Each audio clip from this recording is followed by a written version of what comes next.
हे परमेश्वर, तेरे तंबू में कौन रहेगा? तेरे पवित्र पर्वत पर कौन बसने पाएगा? वह जो खराई से चलता और धर्म के काम करता है और हृदय से सच बोलता है, जो अपनी जीभ से निंदा नहीं करता और ना अपने मित्र की बुराई करता और ना अपने पड़ोसी की निंदा सुनता है। वह जिसकी दृष्टि में निकम्मा मनुष्य तुच्छ है और जो यहोवा के डरवैयों का आदर करता है, जो शपथ खाकर बदलता नहीं, चाहे हानि उठाना पड़े, जो अपना रुपया ब्याज पर नहीं देता और निर्दोष की हानि करने के लिए घूस नहीं लेता है। जो कोई ऐसी चाल चलता है वह कभी ना डगमगाएगा। आइए हम परमेश्वर की महिमा में, उसकी आराधना में हम जाएं। मैं मुख्य आचार्य आर के सोनवानी आप सभी को जय मसीह की। आज की ऑनलाइन रविवारी आराधना परमेश्वर पिता, परमेश्वर पुत्र और पवित्र आत्मा के नाम से प्रारंभ करते हैं। आमीन और आमीन। आइए आज हम अपनी मुख्य आराधना प्रारंभ करते हैं और इस समय हम गीत गा लेंगे। स्तुति के गीत में से गीत नंबर 20, शुद्ध हो सवेरे मेरे प्राण, सरा ईश्वर को धन्य मान।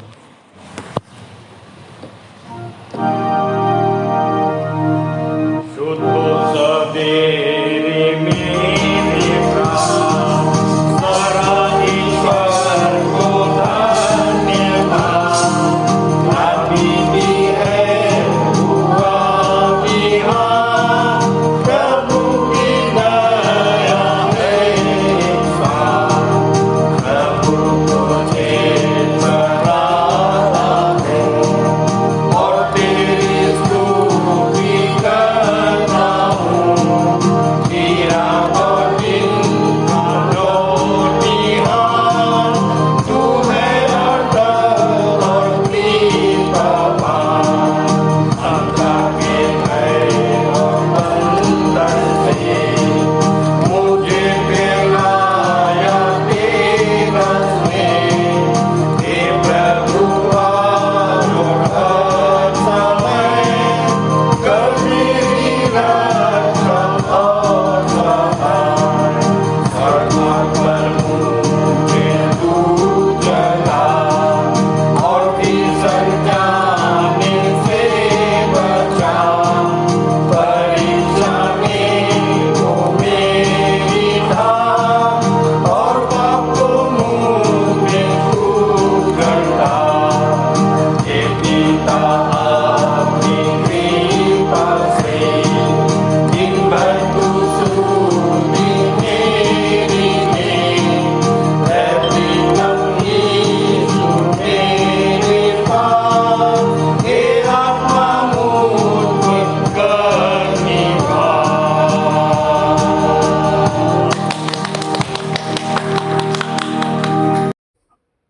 आप सबको खुदावंद मसीह यीशु के नाम से जय मसीह की।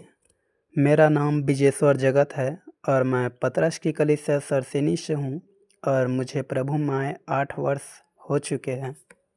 आप सभी को जय मसीह की। मेरा नाम नारायण कैमर्थ है और मुझे प्रभु में आए 15 वर्ष हो गए हैं। हमें उत्तरवादी पाठ पढ़ने का मौका मिला है। इससे पहले मैं प्रभु और सारे संचालक मंडल का धन्यवाद करता हूँ। तो आइए हम उत्तरवादी पाठ यूहन्ना रचित सुसमाचार 9 अध्याय 1 से 41 पद तक, जो पाया जाता है नीली बाइबल में पृष्ठ क्रमांक 152। तो पहला पद मैं पढ़ूंगा और दूसरा पद भाई विजेश्वर के साथ हम सब पढ़ लेंगे।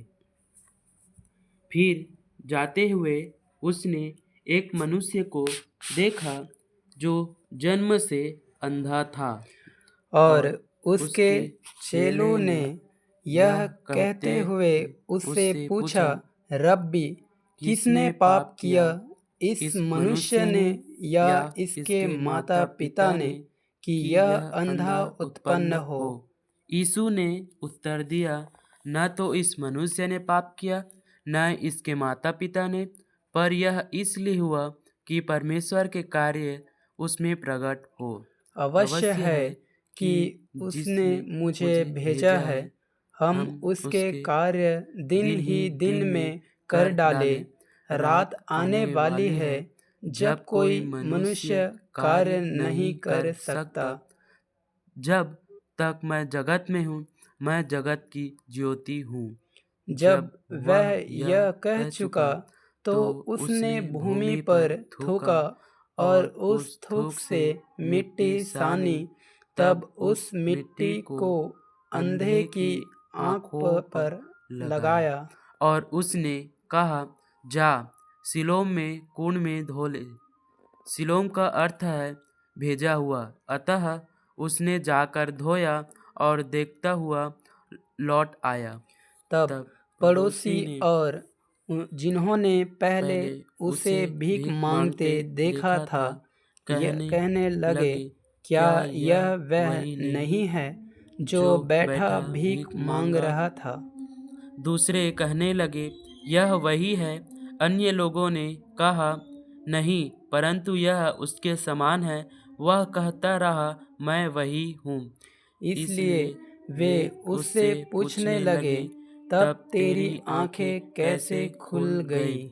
उसने उत्तर दिया, यीशु नामक व्यक्ति ने मिट्टी सानी और आंखों पर लगाई और मुझसे कहा, सिलोम में जा और धो ले। अतः मैंने जाकर धोया और मैं देखने लगा। और उन्होंने उससे कहा, वह कहाँ है? उसने कहा, मैं नहीं जानता। वे उसे, जो पहले अंधा था, फरीसियों के पास लाए। जिस दिन यीशु ने मिट्टी सानकर उसकी आंखें खोली थी, वह सप्ताह का दिन था। फिर फरीसियों ने भी उससे पूछा कि तू किस प्रकार देखने लगा? और उसने उनसे कहा, उसने मेरी आंखों पर मिट्टी लगाई और मैंने धोया और अब मैं देखता हूँ। इसलिए फरीसियों में से कुछ कहने लगे, यह मनुष्य परमेश्वर की ओर से नहीं है, क्योंकि वह सप्ताह का दिन नहीं मानता। परंतु दूसरे कहने लगे, एक पापी मनुष्य ऐसे चिन्हों को कैसे दिखा सकता है? और उनमें फूट पड़ गई। अतः उन्होंने उस अंधे मनुष्य से फिर कहा, इसलिए कि उसने तुम्हारी आंखें खोली हैं, तुम उसके विषय में क्या कहते हो? उसने कहा, वह नबी है। इसलिए यहूदियों ने उसकी इस बात का विश्वास नहीं किया कि वह अंधा था और अब देखने लगा, जब तक कि उन्होंने उस दृष्टि पाने वाले मनुष्य के माता पिता को बुलाकर उनसे यह न पूछ लिया, क्या यह तुम्हारा पुत्र है जिसे तुम कहते हो कि अंधा जन्मा था, तो अब वह कैसे देखता है? उसके माता पिता ने उन्हें उत्तर देते हुए कहा, हम जानते हैं कि यह हमारा पुत्र है और यह कि वह अंधा जन्मा था, परंतु अब वह कैसे देखने लगा हम नहीं जानते, या किसने उसकी आंखें खोली हमें नहीं मालूम। उसी से पूछ लो, वह सयाना है और वह अपने बारे में स्वयं बता देगा। उसके माता पिता ने ऐसा इसलिए कहा क्योंकि वे यहूदियों से डरते थे, क्योंकि यहूदी पहले ही एकमत हो चुके थे कि यदि कोई उसे मसीह मानेगा तो आराधनालय से निकाल दिया जाएगा। इस कारण उसके माता पिता ने, वह सयाना है, उसी से पूछो। अतः उन्होंने उस मनुष्य को जो अंधा था दूसरी बार बुलाया और उससे कहा, परमेश्वर की महिमा कर, हम जानते हैं कि यह मनुष्य पापी है। तब उसने उत्तर दिया, मैं नहीं जानता कि वह पापी है या नहीं। मैं तो एक बात जानता हूँ कि मैं अंधा था और अब देखता हूँ। इसलिए उन्होंने उससे पूछा, उसने तेरे साथ क्या किया? तेरी आंखें उससे कैसे खोली? उसने उन्हें उत्तर दिया, मैं तो तुमसे पहले ही कह चुका और तुमने नहीं सुना, फिर दूसरी बार क्यों सुनना चाहते हो? क्या तुम भी उसके चेले बनना चाहते हो? और उन्होंने उसको बुरा भला कहते हुए कहा, तू ही उसका चेला है, परंतु हम तो मूसा के चेले हैं। हम जानते हैं कि परमेश्वर ने मूसा से बातें की, परंतु इस मनुष्य के संबंध में हम नहीं जानते कि कहाँ का है। उस मनुष्य ने उत्तर देते हुए उनसे कहा, अरे यह तो बड़ी विचित्र बात है कि तुम नहीं जानते कि वह कहाँ है। फिर भी उसने मेरी आंखें खोल दी। हम जानते हैं कि परमेश्वर पापियों की नहीं सुनता, परंतु यदि कोई परमेश्वर का भय मानने वाला हो और उसकी इच्छा पूरी करता हो तो वह उसकी सुनता है। आदिकाल से यह कभी सुनने में नहीं आया कि किसी ने जन्म के अंधे व्यक्ति की आंखें खोली हो। यदि यह मनुष्य परमेश्वर की ओर से नहीं होता तो वह कुछ कर नहीं सकता। उन्होंने उत्तर देते हुए उससे कहा, तू तो पूर्णतः पापों में जन्मा है और क्या तू हमें सिखाने आया है? और उन्होंने उसे निकालकर बाहर कर दिया। यीशु ने सुना कि उन्होंने उसे निकालकर बाहर कर दिया है तो उससे मिलकर उसने कहा, क्या तू मनुष्य के पुत्र पर विश्वास करता है?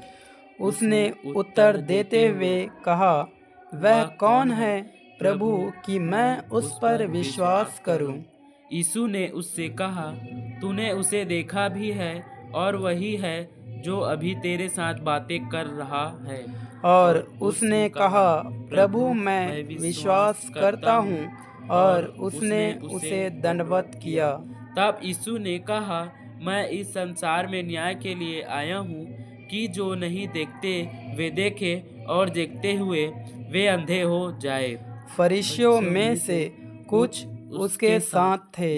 यह बातें सुनकर उन्होंने उससे कहा, क्या हम भी अंधे हैं? आइए अंतिम वचन हम एक साथ पढ़ लेंगे। यीशु ने उससे कहा, यदि तुम अंधे होते तो तुम में कोई पाप न होता। अब तुम कहते हो कि हम देखते हैं, इसलिए तुम्हारा पाप बना रहता है। आप सबको जय मसीह की। आइए हम विश्वास वचन बोलें। मैं सर्वशक्तिमान पिता पर स्वर्ग और पृथ्वी के सृजनहार परमेश्वर पर विश्वास रखता हूँ।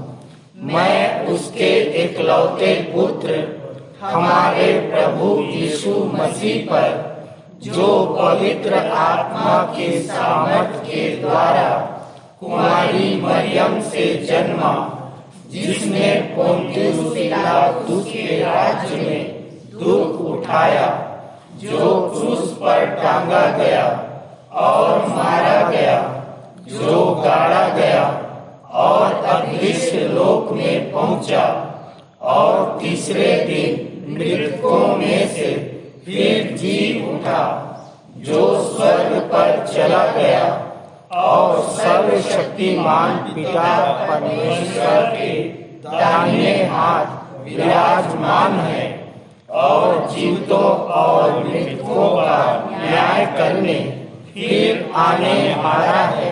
विश्वास रखता हूँ मैं पवित्र आत्मा पर, पवित्र सारी कलीसिया पर, संतों की संगति पर, देह के पुनरुत्थान पर, पापों की क्षमा पर और अनंत जीवन पर विश्वास रखता हूँ।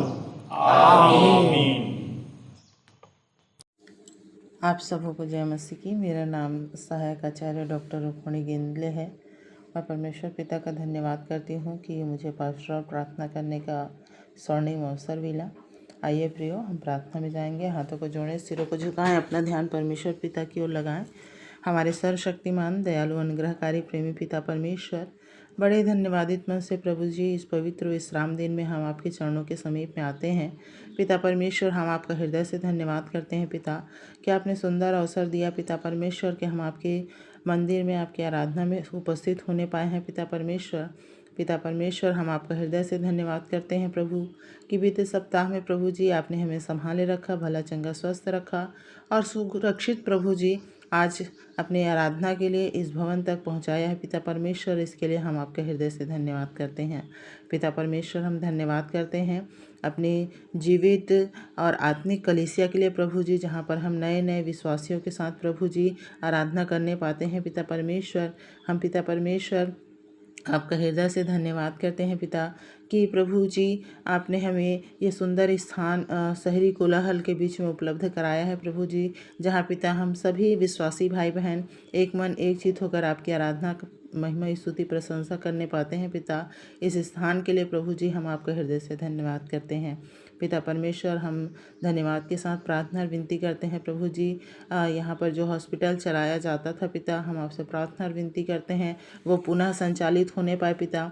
हम विशेष रूप से प्रार्थना पर करते हैं पिता इस कैंपस के अंदर जो बच्चे नर्सिंग की शिक्षा लेते हैं पिता परमेश्वर, उन्हें ज्ञान बुद्धि समझ की आत्मा देना ताकि प्रभु जी वो अच्छे से अपनी पढ़ाई लिखाई को कर सके पिता, और आने वाले समय में प्रभु जी मानव सेवा के लिए स्वयं को समर्पित करने वाले हो सके पिता परमेश्वर। हम आपका हृदय से धन्यवाद करते हैं कि प्रभु आपने हमें एक ऐसा देश दिया पिता परमेश्वर जहां हम स्वतंत्र रूप से अपने आराधना महिमा स्तुति प्रशंसा करने पाते हैं पिता।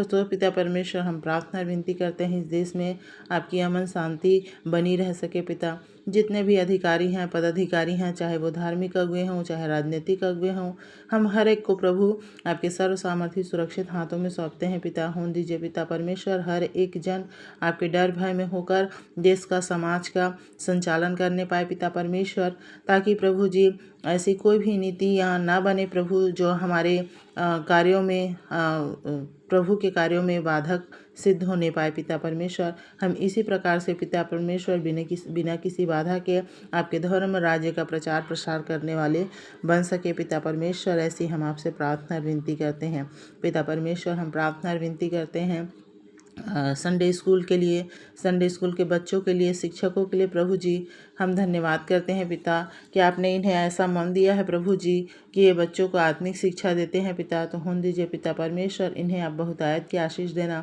बच्चों को भी प्रभु आपके हाथों में सौंपते हैं। जब ये बचपन से प्रभु आपके वचनों की शिक्षा को ग्रहण करते हैं पिता, तो होने दीजिए पिता परमेश्वर ये आने वाले समय में एक अच्छे मजबूत स्तंभ बनने वाले हो सकें और आपके राज्य का प्रसार प्रचार करने वाले हो सकें पिता परमेश्वर। हम प्रार्थना विनती करते हैं महिला सभा के लिए, जवान सभा के लिए, बुजुर्गों के लिए पिता, जवान सभा के लिए पिता परमेश्वर। हर एक जन को प्रभु तो आप संभाल के रखना पिता, ताकि प्रभु सब अपनी योग्यता के अनुसार तेरे कार्यों को करने वाले हो सके पिता परमेश्वर। ऐसी हम आपसे प्रार्थना विनती करते हैं पिता परमेश्वर। हम विशेष प्रार्थना करते हैं अपने संचालक मंडल के लिए प्रभु जी, उन्हें और ज्ञान बुद्धि समझ की आत्मा देना पिता, ताकि इसी प्रकार से प्रभु जी आपके भेड़ों की चरवाही कर सके पिता। आज के दिन में जितने भी भाई बहनों ने आराधना के लिए व्यवस्था की, छोटे से छोटे कामों के लिए जिन्होंने अपना सहयोग किया, प्रत्यक्ष और अप्रत्यक्ष रूप से जितने लोग प्रभु इस मंदिर से जुड़े हैं,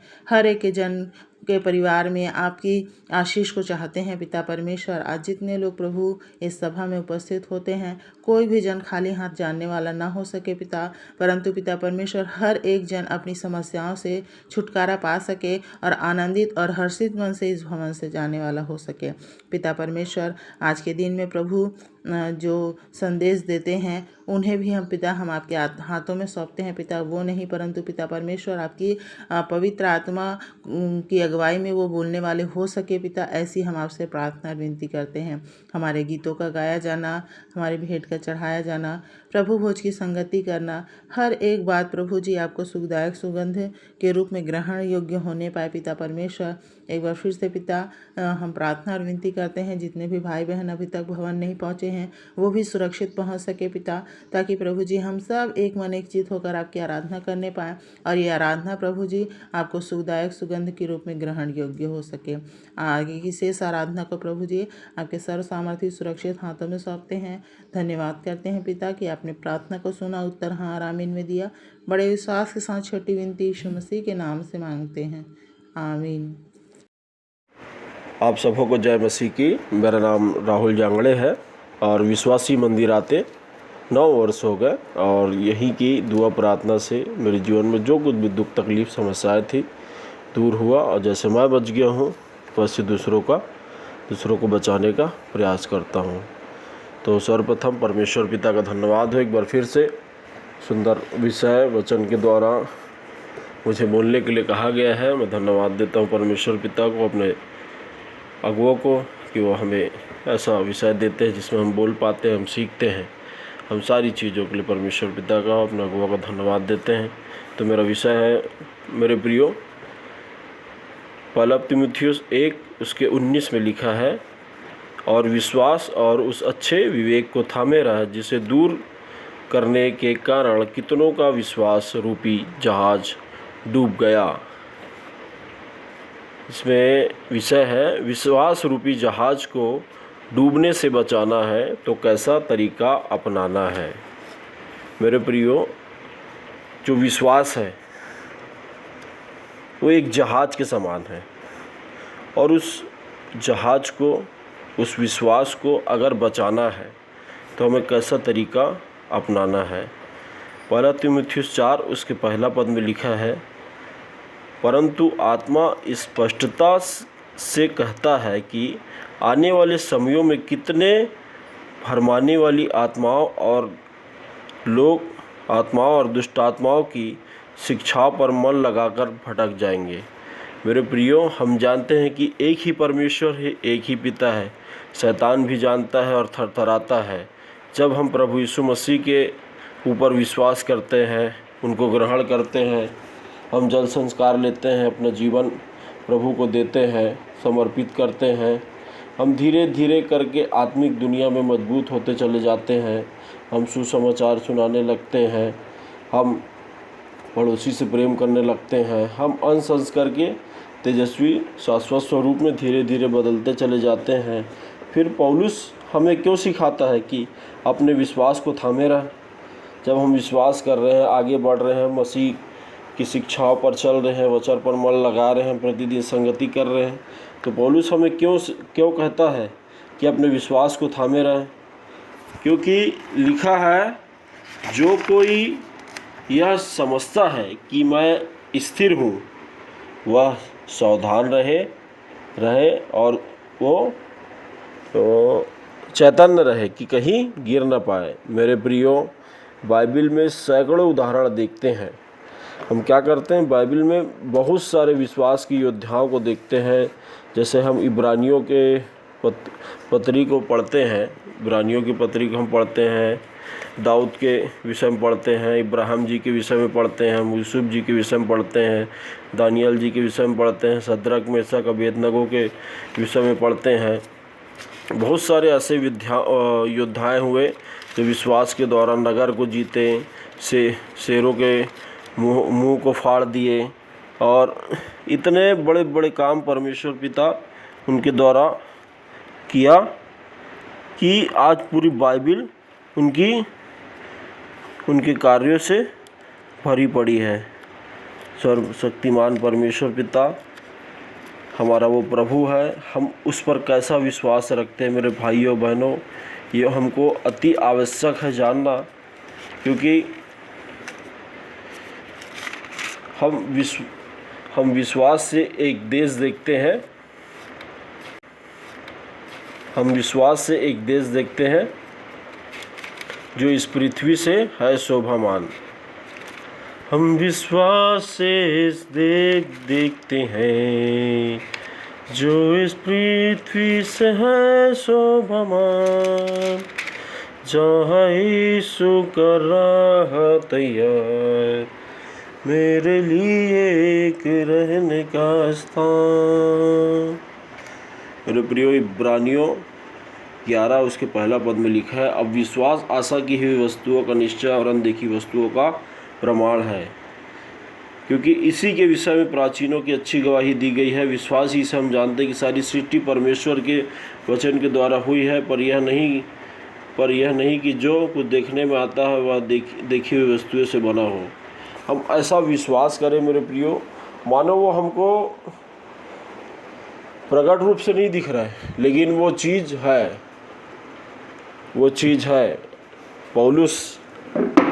पौलुस संत जी जो थे वो तीसरे स्वर्ग तक उठा लिए गए। अपने आँखों से उन्होंने अपने विश्राम स्थान को देख लिया था।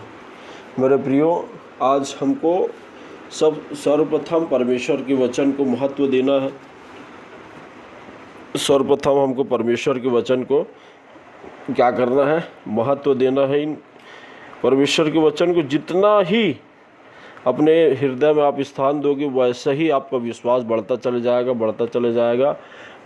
जाएगा।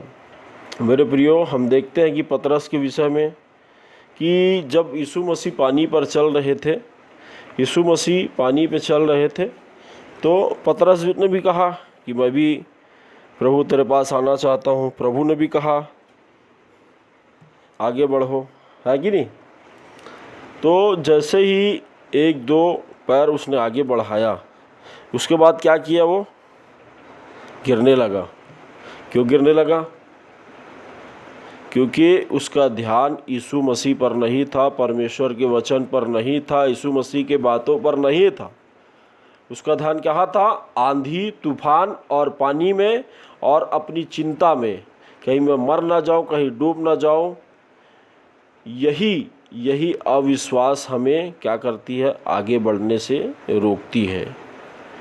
मेरे भाइयों बहनों, विश्वास का कोई तोड़ नहीं है, विश्वास को कोई हिला नहीं सकता है। अगर आपकी नज़रें, आपका ईमान यीशु पर टिका हुआ है, आपकी बुनियाद टिकी हुई है, तो आपका आत्मिक जीवन को शैतान कोई थरथरा नहीं सकता। पतरस के उदाहरण रूबरू रखा हुआ है। पतरस ने जब यीशु को अब पानी पर चलते हुए देखा तो उसके मन में भी झील पर चलने का ख्याल जोर पकड़ने लगा। यीशु के कहने से वो पानी पर चलने लगा, लेकिन विश्वास की कमी की वजह से वह डूबने लगा। यीशु ने पतरस से कहा कि आज ही रात मुर्ग के बांग देने से पहले तू 3 बार मेरा इनकार किया, और पतरस ने 3 बार इनकार भी किया। पतरस का अति विश्वास साफ नज़र आता है। हम भी कभी कभी इतना विश्वास कर लेते हैं, इतना ओवर कॉन्फिडेंस हो जाते हैं, हम ये कर लेंगे, हम वो कर लेंगे, हम यहाँ चल देंगे, हम बड़े बड़े लोगों को ठीक कर देंगे, बहुत सारी होती है। परंतु परमेश्वर में होकर काम करना ही सर्वश्रेष्ठ बात है। अगर आपके साथ परमेश्वर पिता है, आपके जीवन में है, आपके अंदर मसीह का आत्मा है, आप काम कर रहे हो, निश्चित रूप से आपको एक मन एक चित्त होकर काम करना है कि परमेश्वर पिता मुझ में है, मैं उसमें हूँ, अब मसीह मुझ में है, हम तीनों एक हैं। तब आपको काम करना है, वचन के अनुसार आपको चलना पड़ेगा। मेरे भाइयों बहनों, कि लिखा है, विश्वास ही से नूह ने उन बातों के विषय में उस समय दिखाई न पड़ती थी चेतावनी पाकर भक्ति के साथ अपने घराने के बचाव के लिए जहाज बनाया, और उसके द्वारा उसने संसार को दोषी ठहराया और उस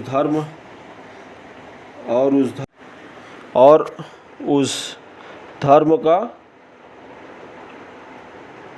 विश्वास ही से नूह ने उन बातों के विषय में जो उस समय दिखाई न पड़ती थी चेतावनी पाकर भक्ति के साथ अपने घराने के बचाव के लिए जहाज बनाया, और उसके द्वारा उसने संसार को दोषी ठहराया और उस धर्म का वारिस हुआ जो विश्वास से होता है। मेरे प्रियो, मेरे भाइयों बहनों, हमको धर्म का वारिस होने के लिए परमेश्वर ने बुलाया है। जैसे 4000-5000 साल पहले जब नूह जी को परमेश्वर पिता ने आज्ञा दिया, जाओ प्रचार करो, सुसमाचार सुनाओ, सब लोगों को जहाज में ले आओ, बहुत सारी बातें, लेकिन कोई नहीं माना, है ना, कोई नहीं माना। लेकिन क्या नूह वापस चले गया उन लोग के साथ?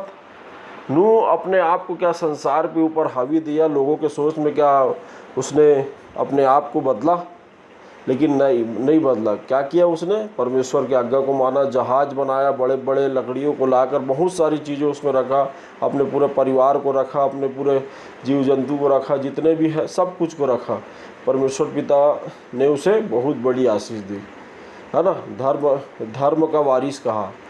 तो ऐसा हमको बनना है, ऐसा हमको विश्वास रखना है कि चाहे भूडोल आए, चाहे आंधी आए, चाहे तूफान आए, हमारे जीवन में आस पड़ोस में कुछ भी आए, हमको अडिग रहना है कि हमारा परमेश्वर है, हमारा परमेश्वर जिंदा खुदा है, हमें वो चाहता है, हमसे प्यार करता है, हमें वो बचाता है, हमें वो हर एक चीज़ें दे सकता है जो हमें चाहिए आवश्यकता के समय, चाहे वो घटी हो, चाहे नहीं हो, चाहे पूरा हो, वो हमारे लिए सब कुछ कर सकता है। मेरे प्रिय भाइयों बहनों, हमें परमेश्वर के वचन को प्रतिदिन मनन करना है, उस पर चलना है। और जैसे लिखा है इब्रानियों में, जब तुम उसकी आवाज़ को सुनो तब तुम अपने मन को कठोर ना कर लेना। हम जब परमेश्वर पिता हमको पुकारे, आवाज़ दे, तो हम अपनी मनों को कठोर ना करें प्रियो, हम ध्यान लगाकर उसकी बातों को सुने, पवित्र आत्मा की आवाज़ को सुने, ताकि उसके कार्यों को हम कर सकें। मेरे भाइयों बहनों, अंत में 2 लाइन आप लोगों के सामने पेश है, कृपया समाप्त फरमाएं।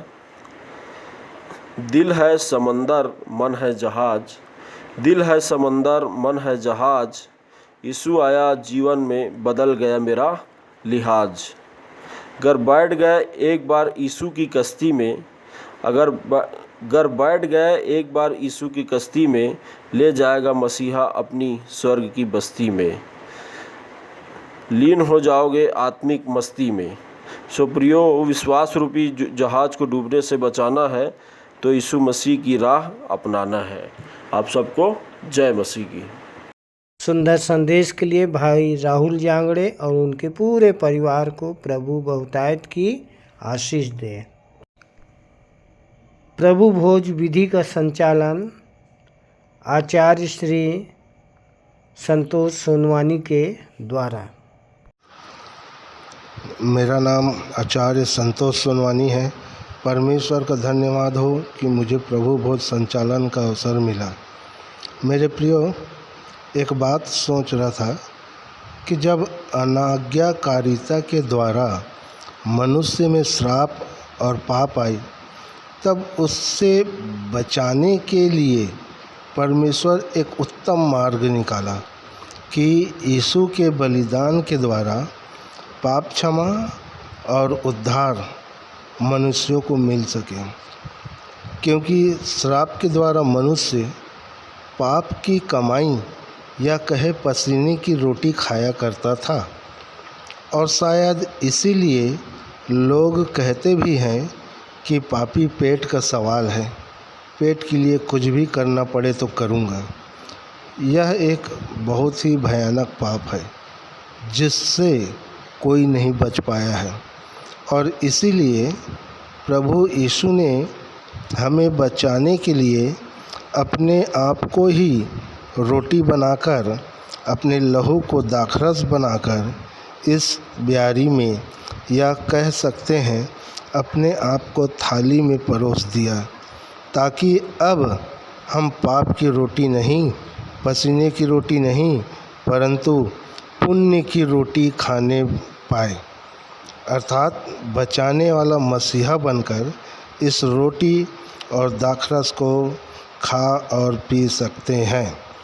क्योंकि प्रभु यीशु निर्दोष, निष्कलंक, पवित्र थे, उसमें कोई भी दोष नहीं पाया गया।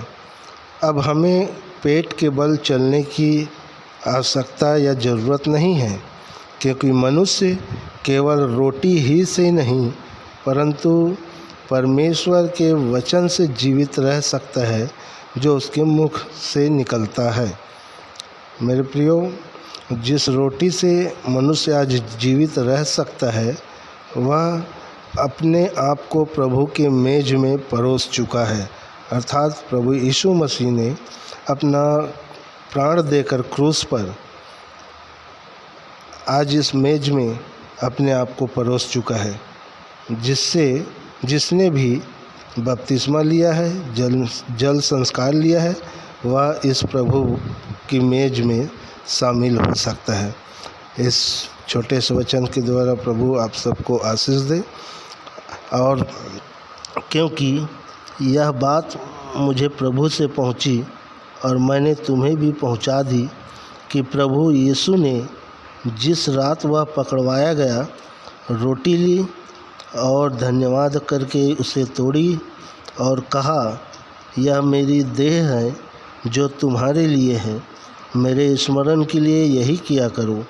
इसी रीति से उसने बियारी के पीछे कटोरा भी लिया और कहा, यह कटोरा मेरे लहू में नई वाचा है, जब कभी पियो तो मेरे स्मरण के लिए यही किया करो। क्योंकि जब कभी तुम यह रोटी खाते और इस कटोरे में से पीते हो तो प्रभु की मृत्यु को जब तक वह ना आए प्रचार करते हो। आमीन। आप सबको जय मसीह की। प्रभु भोज पर सुंदर टिप्पणी के लिए आचार्य संतोष सोनवानी और उनके पूरे परिवार को प्रभु बहुतायत की आशीष दें।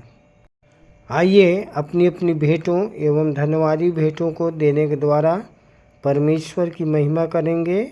और इस समय हम गीत गा लेंगे हमन गाना गावो से 72 नंबर, ऐ सारी दुनिया बनाने वाले। तत्पश्चात भेंट की प्रार्थना में अगुवाई करेंगी श्रीमती माया बिंझवार।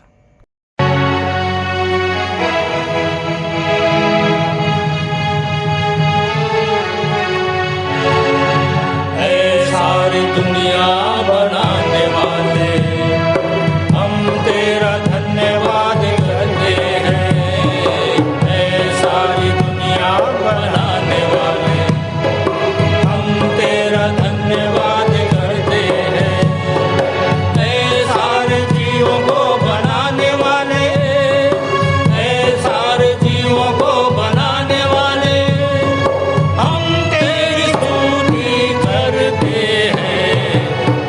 सारी दुनिया बनाने वाले हम तेरा धन्यवाद करते हैं। सारी दुनिया बनाने वाले हम तेरा धन्यवाद करते हैं। ये जमीन आसमां तूने बनाए, सूरज और चांद तारे भी बनाए, पर्वत और वृक्ष भी तूने बनाए। तूने फूलों से गुलशन सजाए, ये जमीन आसमां तूने बनाए, सूरज और चांद तारे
धन्यवाद करते हैं।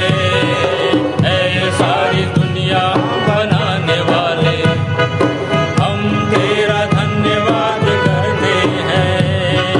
हम तेरा धन्यवाद करते हैं। हम तेरा धन्यवाद करते हैं।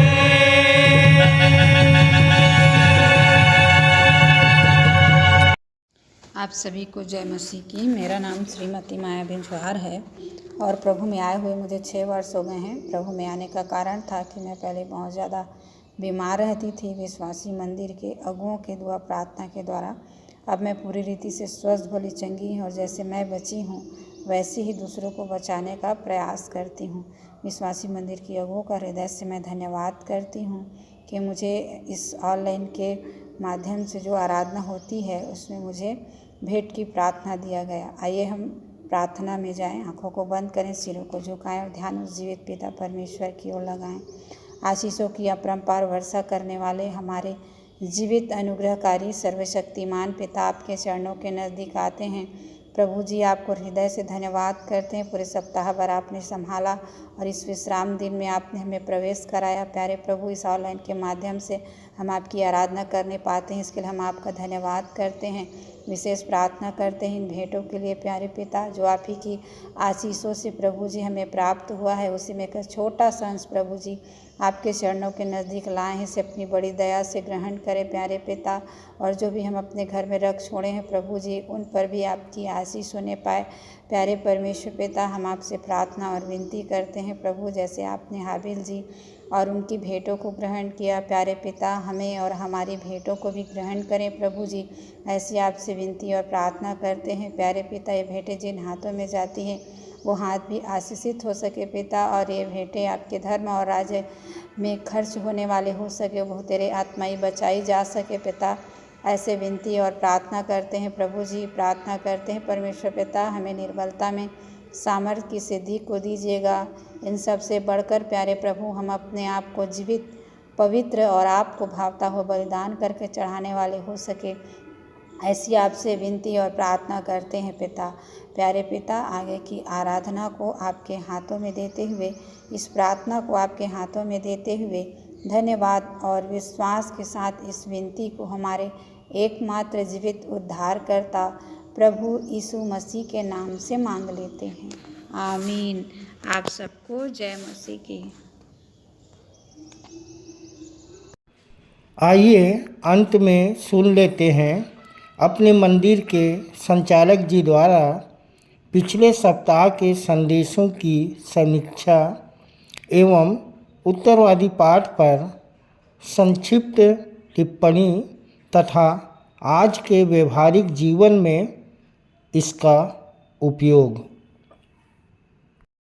प्रभु यीशु मसीह के मधुर और मीठे नाम में फिर से सबको जय मसीह की।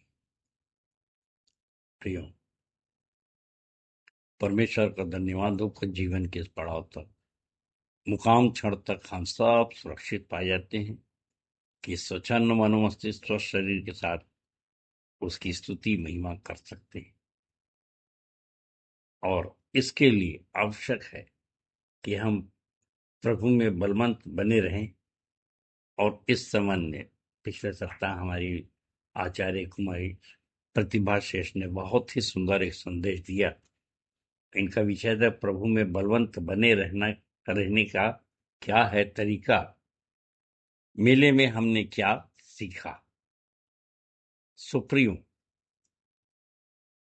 जो तिमुथियुस को पौलुस सिखाता है कि यदि हम प्रभु में बलवंत नहीं हैं तो संसार में जो नाना प्रकार की समस्याएं आनी हैं, और विशेष करके विश्वासियों के लिए, तो फिर उन समस्याओं का सामना हम कैसे करेंगे और कैसे उस पर विजय प्राप्त कर सकते हैं। दूसरा तिमुथियुस का 2 अध्याय और उसके 1 से 3 पद को अगर हम देखें तो एक अच्छी बात लिखी है कि अच्छे योद्धा के समान मेरे साथ दुख उठा। तो बहन को, प्रतिभा शेष को उनके सुंदर संदेश के लिए धन्यवाद। और प्रियो, ये संदर्भ मैंने इसलिए भी पढ़ा और कहा कि इन दिनों में हम लोग पर भी बहुत सताव है, और दो सताव की मैं चर्चा कर रहा हूं। एक तो पुराना है, आप जानते हैं कि अस्पताल परिसर में बहुत तोड़फोड़ हो रही है। हम लोगों को भी नोटिस मिली है, हमारे जितने लोग रहते हैं वहां पर। और ये हाई कोर्ट में चल रहा है केस, और तर्क छोटा सा है। वो कहते हैं, सरकार कहती है कि लीज की जमीन है, और प्रबंधन कहता है हमारा कि ये लीज की जमीन नहीं है, और 10 दिन के बाद इसमें फैसला होना है। सो प्रार्थना करते रहिए, और यदि फैसला हमारे विपक्ष में आता है तो बहुत दुख उठाना पड़ेगा, परंतु अगर नहीं आता है तो बड़े आनंद की बात भी हो सकती है। सो प्रियो, ऐसे ही नाना प्रकार की समस्याओं का जिक्र मैं यहाँ पे करना चाहता हूँ। और दूसरी समस्या है जो हमने सोचा भी नहीं था कि 2 दिन पहले अचानक से हमारे सामने खबर आई कि हमारे सहायक आचार्य भाई रामेश्वर राठौर को किसी पागल ने मार दिया, और माथे पर ऐसा मारा कि वो बहुत ही ज्यादा सीरियस हो गए, वहीं बेहोश हो गए। और उनकी बेटी ने मुझको फोन किया, जबकि यहाँ से मैं समझता हूँ 250 किलोमीटर तो अंबिकापुर है, और उसके आगे बलरामपुर है। मतलब लगभग मैं समझता हूँ कि 350 किलोमीटर दूरी पर वो थे, एक गांव पे बलरामपुर से 25-30 के किलोमीटर आगे चांदो एक स्थान है, जहां पर उनकी बेटी की पोस्ट ऑफिस से पोस्ट मास्टर के पद पर पोस्टिंग हुई थी, और अभी उनको 2 ही 3 महीने हुए हैं, और बड़ी क्रिटिकल स्थिति में उनको यहाँ लाया गया, रेफर कर दिया गया। और परमेश्वर का धन्यवाद हो कि आज 3 दिन के पश्चात उनकी सेहत काफी कुछ संभल गई है। अब जब मैं उनके परिवार से चर्चा करता हूँ तो जो सब खबर आई है सामने, स्थिति है कि वास्तव में वो पागल था, और परिवार के लोग बहुत दुखी हुए, और वे सब विश्वासी हैं और भाई से बहुत ज्यादा प्रभावित थे कि बहुत ही सुंदर वहां पर वो संदेश देते थे, और उनके प्रचार से लोग बहुत प्रभावित थे। और एक शैतान का अटैक था, और देखिए कितने अद्भुत रीति से परमेश्वर ने उनको बचाया है। तो आप सबसे निवेदन है कि उनके लिए लगातार प्रार्थना करते रहिए, ताकि वो पूरी तरह से स्वस्थ होकर स्वयं गवाही दे सकें। ये तो हो गई 2 प्रकार की घटनाएं, परंतु आज का जो उत्तरवादी पाठ है यूहन्ना 9:1 से 41 पे, और जिसमें एक समस्या होती है कि यीशु मसीह जन के अंधे को चंगा कर देते हैं। तो देखिए, हम भले काम करते हैं, अच्छे काम करते हैं, और इसलिए सताए जाते हैं। और नहीं तो सीधी बात है कि किसी जन के अंधे को चंगा कर देने से संसार को खुश हो जाना चाहिए, धार्मिक अगुओं को खुश हो जाना चाहिए, परंतु ऐसा नहीं होता, और ये एक बड़ी समस्या हो जाती है। ये भी हमारे लिए एक समस्या होती है कि हम भले काम करते हैं, और ये हमारे लिए तो अच्छा होता है, आशीष का कारण होता है, लेकिन दूसरों के लिए ये बड़ी समस्या पैदा हो, खासकर धार्मिक अगुओं के लिए, क्योंकि ये धार्मिकता में भी एक प्रतियोगिता है, कंपटीशन है। तो मैं आपके सामने पढ़ रहा हूँ यूहन्ना 9:1 से 3 पर। फिर जाते हुए उसने एक मनुष्य को देखा जो जन का अंधा था, और उसके चेलों ने उससे पूछा, हे रबी, किसने पाप किया था कि वह अंधा जन्मा, इस मनुष्य ने या उसके माता पिता ने? यीशु ने उत्तर दिया कि न तो इसने पाप किया था, न इसके माता पिता ने, परंतु यह इसलिए हुआ कि परमेश्वर के काम उसमें प्रकट हों। प्रियो, कितने कितने आनंद की बात है और कितना अद्भुत हमारा परमेश्वर है। कई बार हम अपने आप को अयोग्य साबित करने का प्रयास करते हैं, हम इस लायक नहीं हैं। कभी प्रचार की दुनिया में मैं भी सोचता था कि मैंने तो कभी बाइबल ट्रेनिंग नहीं ली, मैं तो सरकारी नौकर रहा हूं, मैं कैसे प्रचार करूंगा। लेकिन देखिए कि आज इतना बड़ा कार्य हो गया और मैं इस अपनी बात की पुष्टि के लिए आपके सामने पढ़ना चाहता हूं निर्गमन 4:10-12। ये स्थिति मूसा के सामने भी आई थी और यहाँ पर इस प्रकार से लिखा है, मूसा ने यहोवा से कहा, हे मेरे प्रभु, मैं बोलने में निपुण नहीं, ना तो पहले था और न जब से तू अपने दास से बातें करने लगा। मैं तो मुंह और जीभ का भद्दा हूं।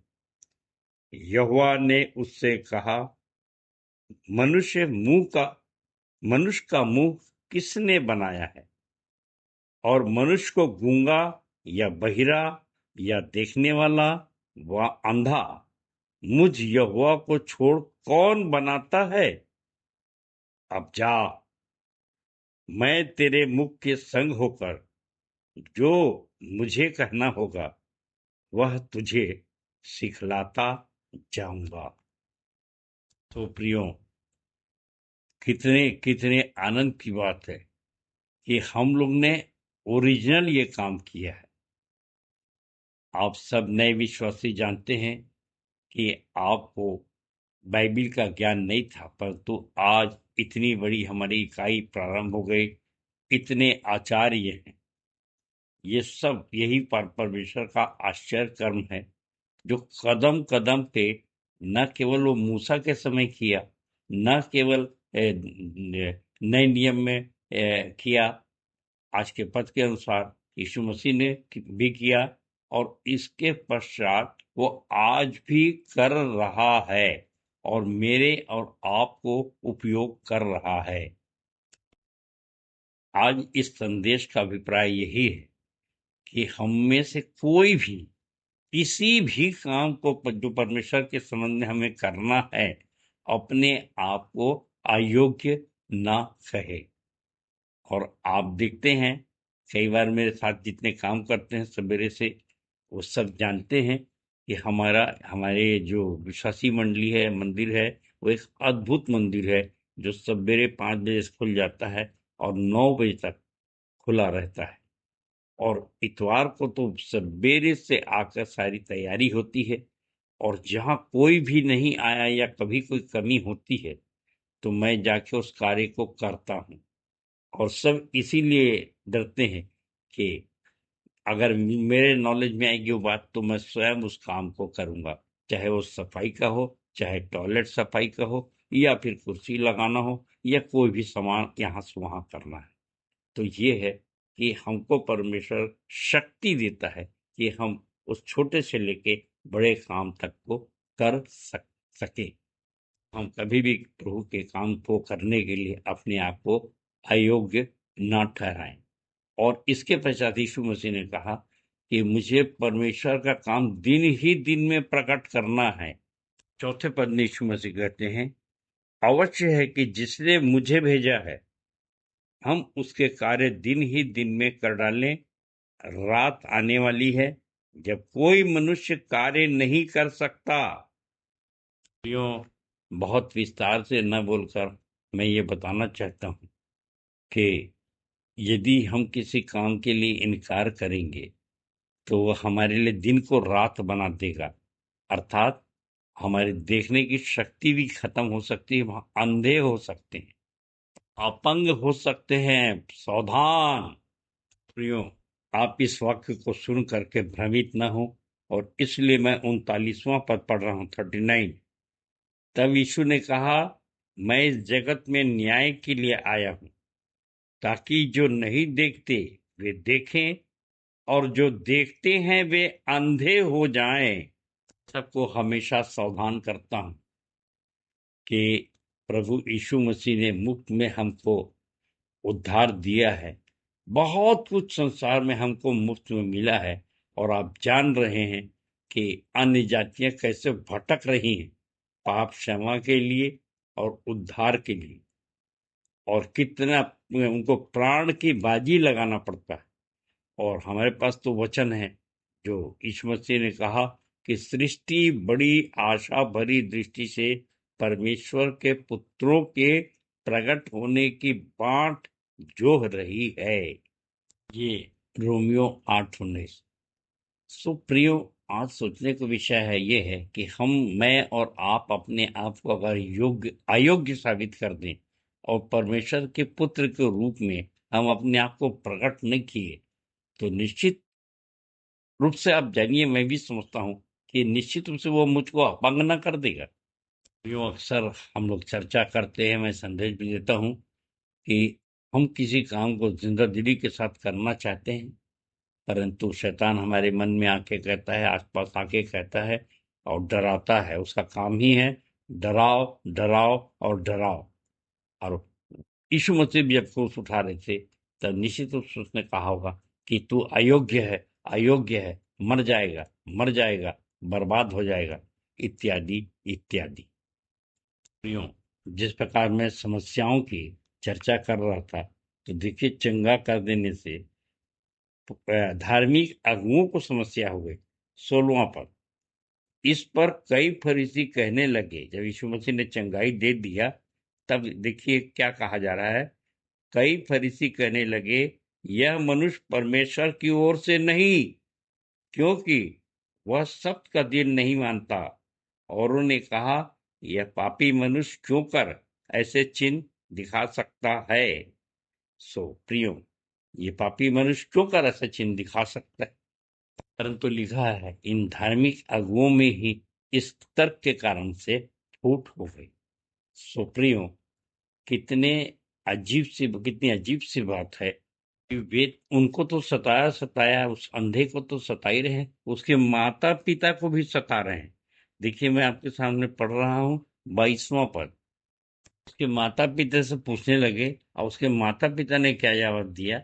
उसके माता पिता ने ऐसा इसलिए कहा क्योंकि वे यहूदियों से डरते थे, क्योंकि यहूदी पहले ही एकमत हो चुके थे कि यदि कोई उसे मसीह मानेगा तो आराधनालय से निकाल दिया जाएगा, समाज से बहिष्कृत कर दिया जाएगा।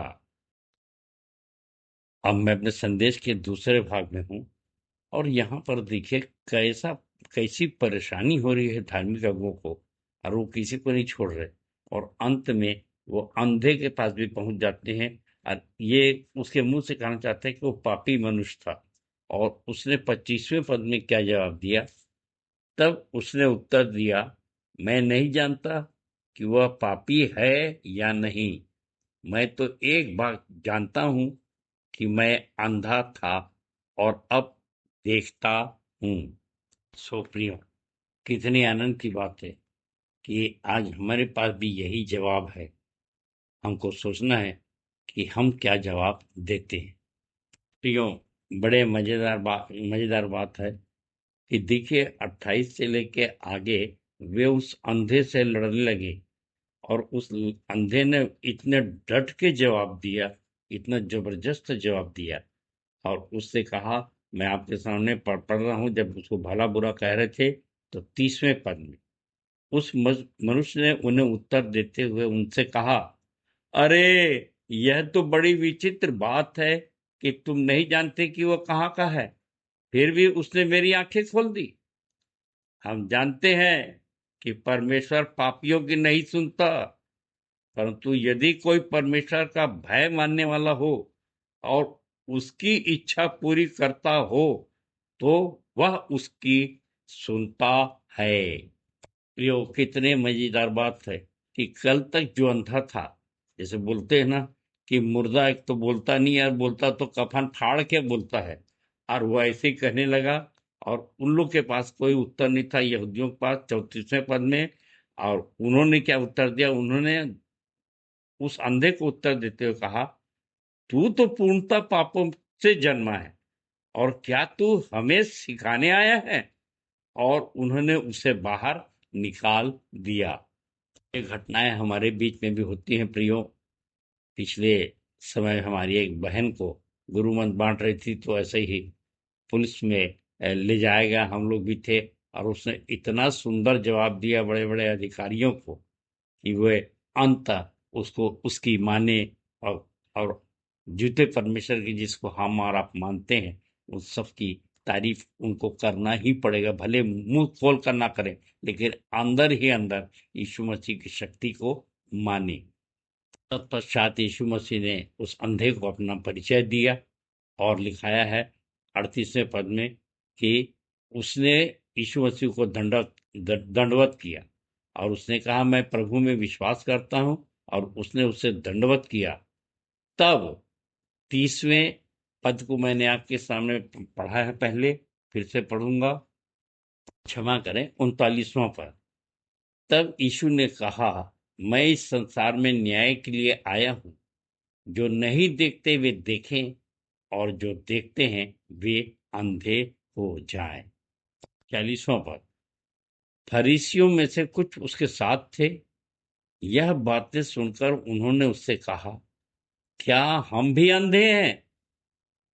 यीशु ने उनसे कहा यदि तुम अंधे होते तो तुम्हें कोई पाप न होता।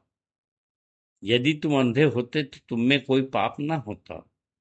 अब तुम कहते हो कि हम देखते हैं, इसलिए तुम्हारा पाप बना रहता है।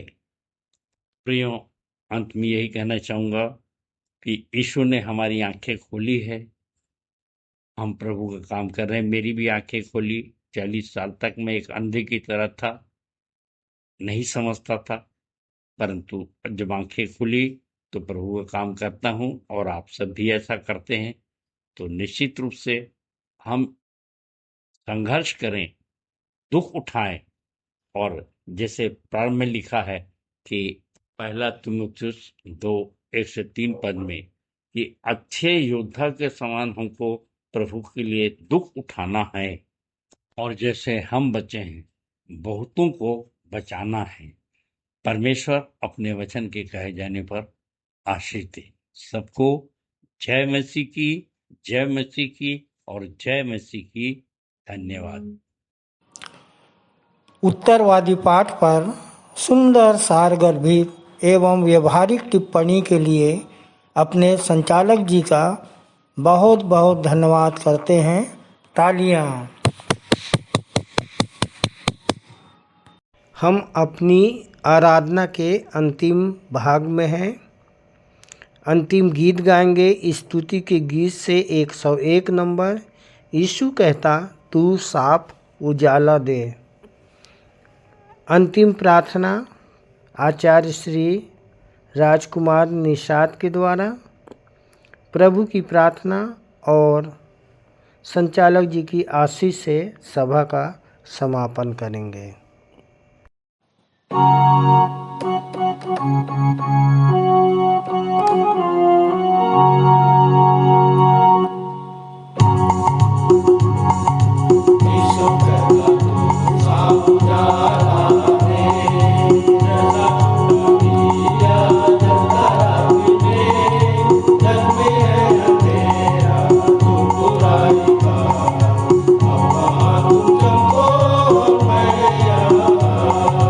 चमको चमको चारों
आप सबको जय मसीह की। मेरा नाम आचार्य राजकुमार निषाद है। प्रभु में 13 वर्ष हो गया है। आइए हम प्रार्थना में जाएं। महान सर्वशक्तिमान अनुग्रहकारी प्रेमी पिता परमेश्वर, एक बार फिर से तेरे बेटे यीशु मसीह नासरी के नाम से तेरे चरणों के नजदीक आते हैं। बड़े धन्यवाद करते हैं पिता कि तेरी सुरक्षा में जीवन जीने पाते हैं। हम आपका हृदय से धन्यवाद करते हैं परमेश्वर पिता। हमारे संचालक मंडल के लिए धन्यवाद करते हैं प्रभु, आज की आराधना के लिए जिसमें हम आपकी दया से उपस्थित हो सके हैं। पिता, हम आशा करते हैं हमारी प्रार्थनाएं, गीत संगीत, संदेश, भेंट, गवाहियाँ और नए नए विश्वासियों के से परिचित आदि आपको भाया होगा। प्रभु, कृपा करके इन्हें सुखदायक सुगंध के रूप में ग्रहण करेंगे। पिता, प्रार्थना करते हैं आगामी सप्ताह के लिए आशीषित करें कि सुने गए आत्मिक संदेश से हम मसीह की समानता में बदलते जाएं।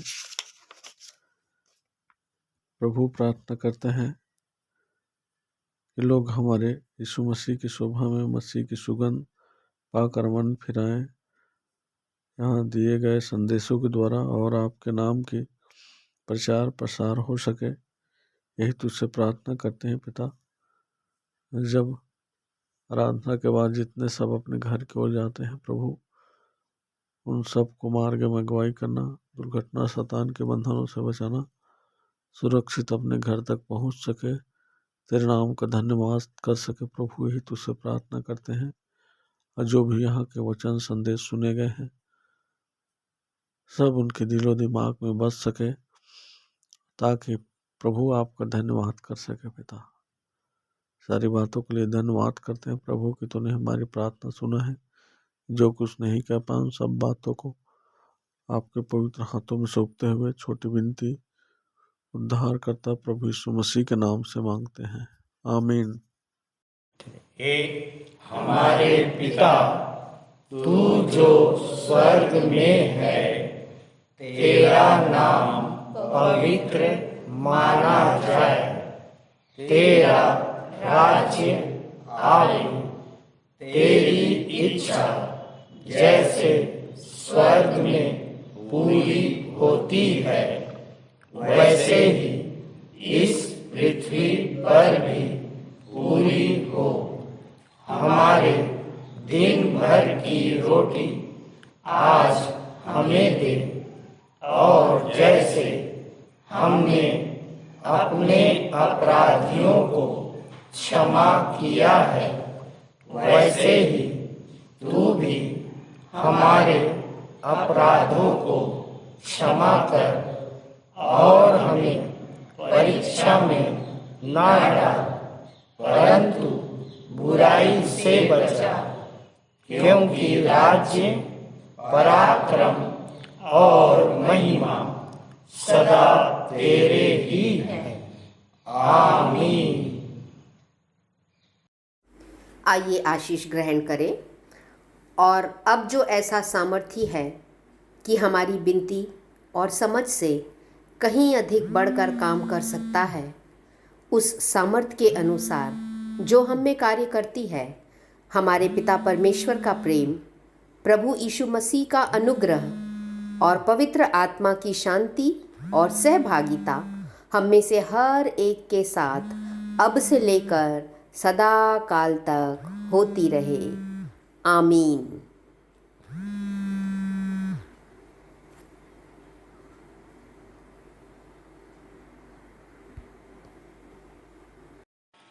और अब शांतिदाता परमेश्वर, जिसने भेड़ों के महान रखवाले हमारे प्रभु यीशु मसीह को सनातन वाचा के लहू द्वारा मृतकों में से जीवित कर दिया, तुम्हें सब भले गुणों से परिपूर्ण करे, जिससे तुम उसकी इच्छा पूरी करो और जो कुछ उसकी दृष्टि में प्रिय है वह यीशु मसीह के द्वारा हमारे अंदर पूरा करे। उसी की महिमा युगान युग होती रहे। आमीन।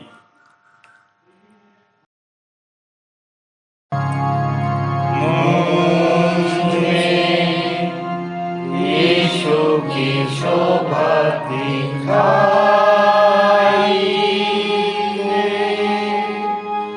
उसका अद्भुत प्यारा संगीत माता हेतु आत्मा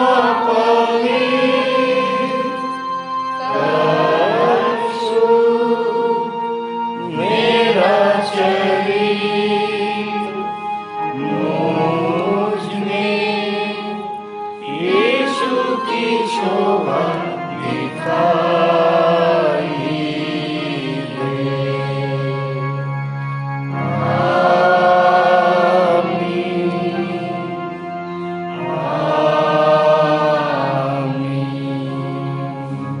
आप सबको जय मसीह की। जय मसीह की।